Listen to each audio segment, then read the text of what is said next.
Hey guys, Jared here. Quick video just to run you through an article that I came across talking about the pros and cons of big super funds.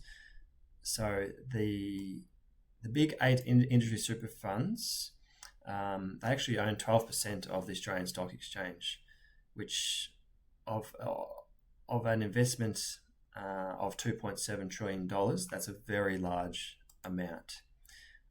But what I wanted to point out from this article is that it's a double-edged sword when interest super funds or any super fund are so big. So yes, there's an advantage in economies of scale, so they can have lower prices, so you can get better deals. However, when it comes to investment performance and returns, it's really not an advantage; it's a disadvantage. So to give you an example, um, when buying a certain share price, a certain share, the likes of Australian Super, because they're so big, they'll find it difficult to transact at a large scale in a timely manner without pushing up the share price. So, for example, say they thought Commonwealth Bank shares were a good buy, and they wanted to invest a large chunk of their members' monies into that. Now, there's only so many Commonwealth Bank shares out there, and so they wanted to invest $100 million into that.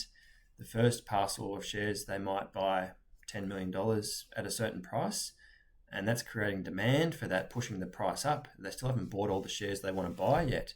So the next parcel they buy, when they find someone to sell it to them, the price is even more, creating even more demand. So by the time they've bought all the shares they want, they've pushed that share price up and they've bought more for it than what they wanted to, which negatively impacts the performance of that fund overall. So what they have to do is they have to cap their allocations to certain purchases. They can't buy as much as they want, even if their assumptions or their advisors recommend otherwise. And by contrast, smaller funds can be more nimble. They can move in and out of different companies a lot easier without pushing up that demand for the shares and pushing up the price, and essentially getting better returns.